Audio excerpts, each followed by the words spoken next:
Perkenalkan, saya Alvin Hardiansyah, saya dari kelompok 2 dan saya berasal dari kelas V321. Perkenalkan, nama saya Aldi Rivaldi dari kelas V321 kelompok 2. Hai, saya Sarah Rahmadianti dari kelompok 2 kelas V321. Halo, saya Valentina Nisa, saya dari kelas V321 dan saya dari kelompok 2. Hai, perkenalkan nama saya Tariq Raihan, saya dari kelas V321 dari kelompok 2.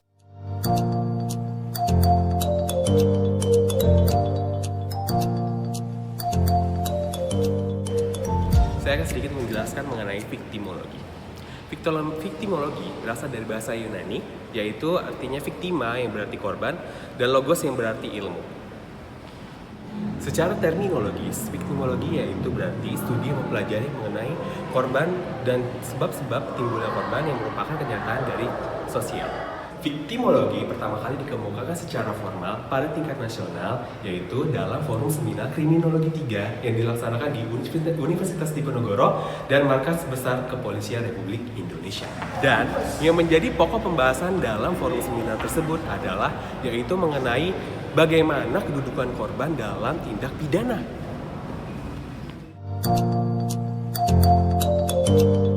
Viktimologi memiliki beberapa tujuan. Tujuan yang pertama adalah menganalisa berbagai aspek yang berkaitan dengan korban.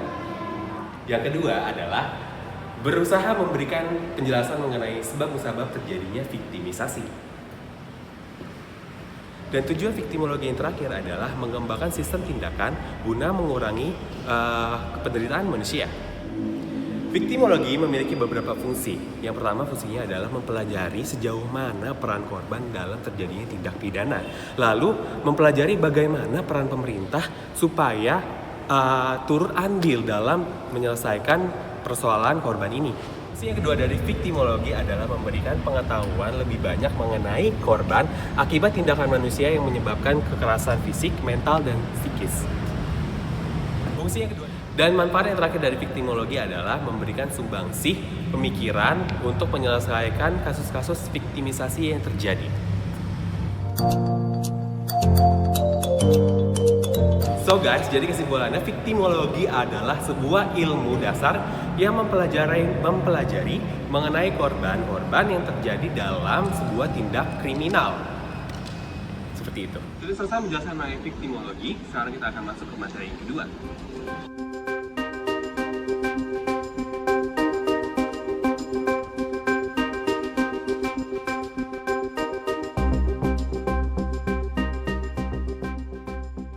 Stadion Kanjuruhan merupakan stadion sepak bola yang terletak di Kecamatan Kepanjen, Kabupaten Malang, Jawa Timur. Stadion ini dibangun sejak tahun 1997 dengan dana mencapai hingga 35 miliar rupiah.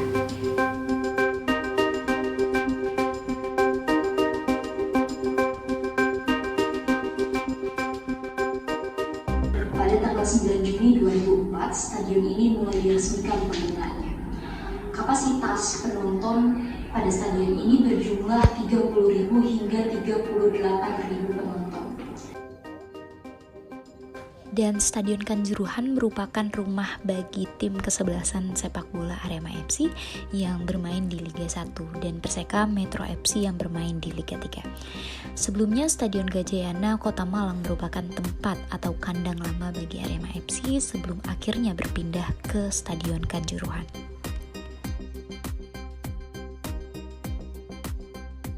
Mulai dari perpindahannya itu, kisah keberuntungan maupun kemalangan bagai datang silih berganti mengikuti perjalanan Arema FC. Berikut adalah rekam jejak Stadion Kanjuruhan. Stadion Kanjuruhan menjadi saksi bisu perjalanan langkah skuad Singo Edan menggapai mahkota Copa Indonesia 2005 dan 2006. Raihan prestasi Copa Indonesia 2005 dan 2006 itu dimulai sebelum babak final di 2 edisi Piala Indonesia. Kala itu Arema meraih berbagai kemenangan penting di Stadion Kanjuruhan. Lantas Arema mampu melalui pertempuran di partai puncak hingga mengangkat trofi juara sebanyak 2 kali berturut-turut. Di Stadion Kanjuruhan itu juga Aremania meraih predikat The Best Supporter di ajang Copa Indonesia 2006.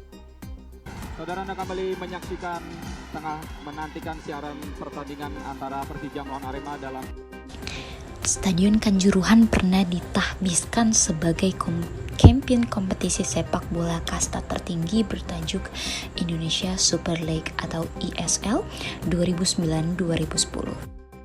Kala itu upacara penobatan juara digelar melalui laga perang bintang antara Arema Indonesia melawan tim All Star, yakni gabungan 22 pemain yang bermain di ISL pada 6 Juni 2010.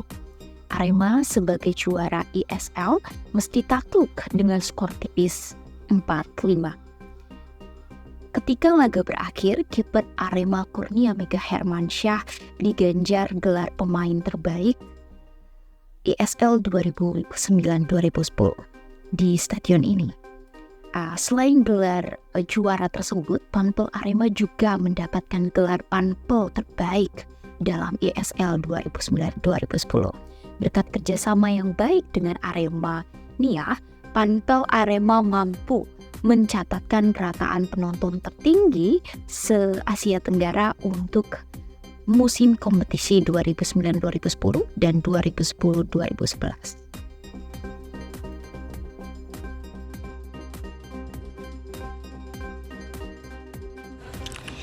Saksi luar biasa Aremania, aksi kolosal One Incredible Blue atau OIB pada musim 2014 hingga One Soul One Nation yang baru saja dilewatkan pada tahun 2016 tanggal 17 Januari. Adanya pandemi COVID yang melanda Indonesia, hampir semua stadion di Indonesia berhenti digunakan atau beroperasi. Salah satunya termasuk Stadion Kanjuruhan. Setelah sempat tidak beroperasi selama pandemi COVID sedang merebak, Stadion Kanjuruhan terpilih menjadi salah satu lokasi babak penyisihan Piala Presiden 2022. Untuk menyambut acara tersebut, pemerintah Kabupaten Malang bersama dengan manajemen Arema FC merenovasi Stadion Kanjuruhan dengan tujuan mempercantik Stadion Kanjuruhan. Dana renovasi didapat dari APBD dan sinergi dengan Presiden Arema FC Gilang Widya Pramana.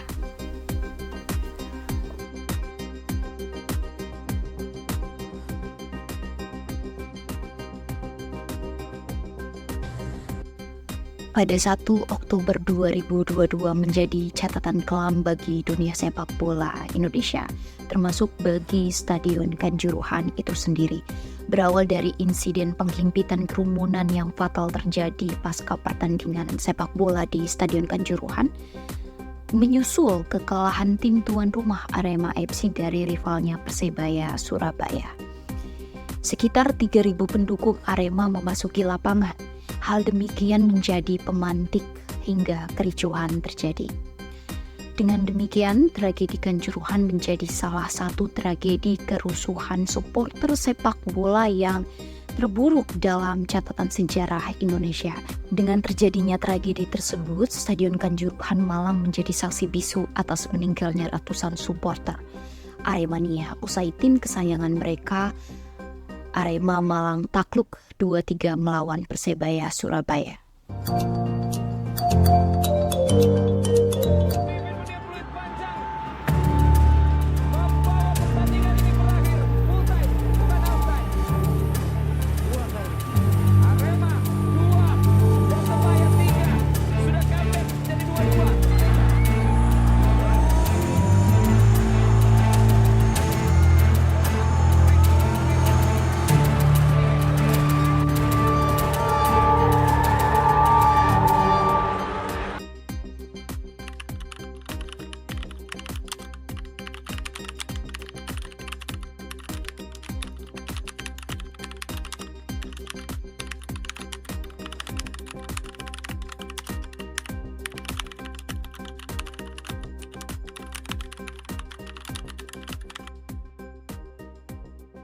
Dari pendalaman yang telah dilakukan oleh tim investigasi tersebut, maka pihak kepolisian menjelaskan kronologisnya ialah Peristiwa bermula saat panitia pelaksanaan Arema FC mengirimkan surat kepada Polres Malang terkait rekomendasi pertandingan antara Arema dan Persebaya pada 12 September 2022. Kegiatan tersebut akan digelar pada pukul 20.00 waktu Indonesia Barat pada Sabtu, tanggal 1 Oktober 2022. Kemudian, Polres menanggapi surat dari panitia pelaksana dan mengirimkan surat resmi untuk mengubah jadwal pelaksanaan menjadi pukul 15.30 waktu Indonesia Barat dengan pertimbangan faktor keamanan. Namun demikian, permintaan ditolak PT LIB dengan alasan apabila waktunya bergeser, tentunya ada pertimbangan terkait masalah penayangan langsung, ekonomi, dan sebagainya, sehingga mengakibatkan dampak yang bisa memunculkan pihak dan ganti rugi. Ungkap Listio dengan begitu. Maka pihak Polres Malang tak bisa berbuat apa-apa, sehingga Polres Malang hanya bisa melakukan persiapan pengamanan dengan melaksanakan berbagai macam rapat koordinasi dan menambah jumlah personil yang semula 1073 menjadi 2034 personel. Lalu, atas kejadian tersebut, Kapolri telah mengumumkan 6 orang yang ditetapkan tersangka dalam insiden bedah itu.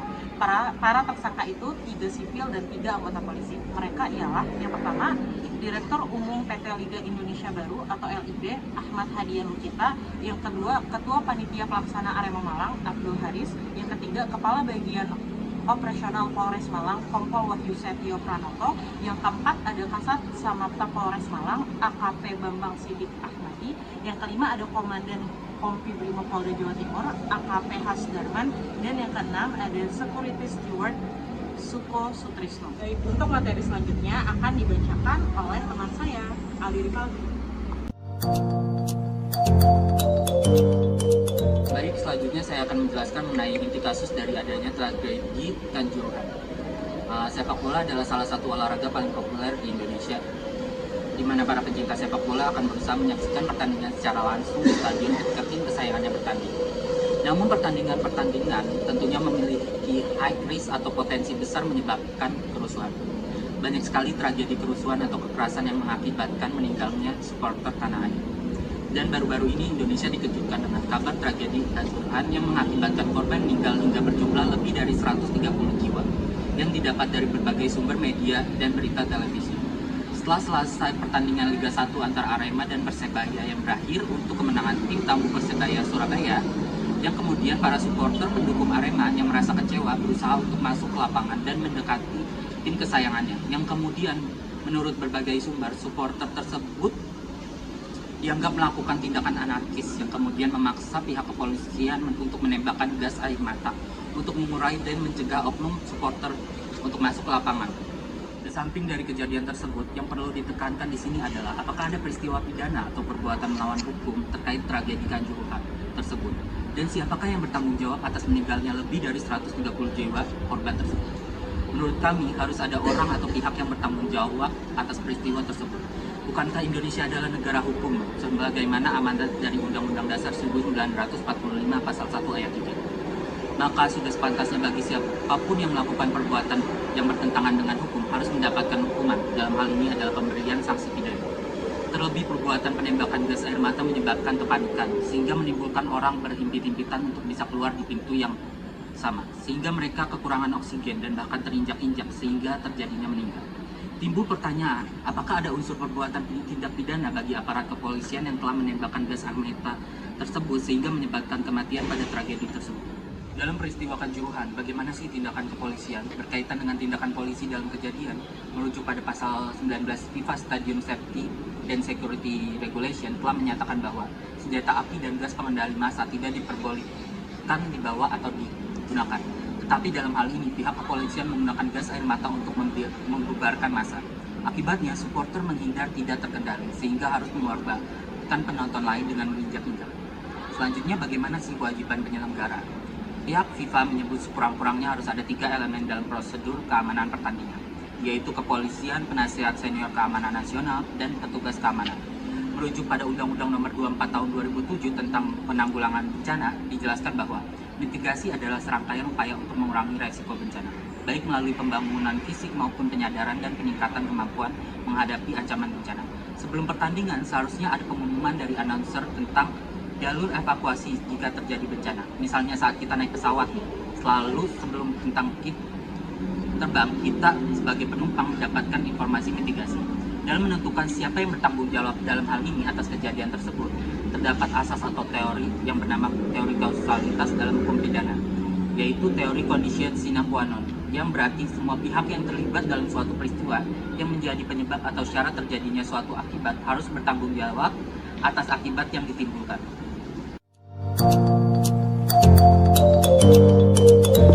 Di sini saya akan melanjutkan materi dari teman saya, yaitu di sini materi terakhir, yaitu materi evaluasi dari tragedi Kanjuruhan Malang. Republik Indonesia menetapkan 6 tersangka untuk tragedi kasus di Kanjuruhan Malang. Para tersangka dalam tragedi Stadion Kanjuruhan Malang antara lain yaitu Direktur dari PT LIB Indonesia dan dari Panpel Arema FC dan dari Security Officer tersebut. Mereka tiganya dijerat pasal 359, pasal 360, dan pasal 103 ayat 1 KUHP junto pasal 52 Undang-Undang Nomor 11 Tahun 2022 tentang olahragaan. Tiga tersangka lainnya yaitu Wahyu Setio selaku Kepala Bagian Ops Polres Malang dan Danjen Brimopolda Jatim dan Kasat Samapta Polres Malang AKP Bambang Sidik Ahmadi. Ketiganya dijerat dengan pasal 359 dan pasal 360 Kitab Undang-Undang Hukum Pidana. Ya, tetapi sudah ada pertanggungjawaban dari pihak-pihak terkait berupa santunan bentuk dari rasa tanggung jawab klub kepada para korban. Santunan ini memang tidak akan mengabaikan rasa kehilangan, tetapi bentuk semangat untuk para korban. Korban meninggal akan dikasih 10 juta rupiah, luka berat 5 juta, dan luka ringan 2 juta. Sebelumnya Gubernur Jawa Timur Khofifah Indra Prawansa juga memberikan santunan ke keluarga korban dengan nominal 25 juta. Itu terdiri 10 juta dari pemerintah provinsi, 10 juta dari pemerintah kota atau kabupaten, dan 5 juta dari Bank Jatim. Ini merupakan bentuk tanggung jawab dari pemerintah atau pihak-pihak terkait kepada para korban yang terkena musibah dari Stadion Kanjuruhan Malang.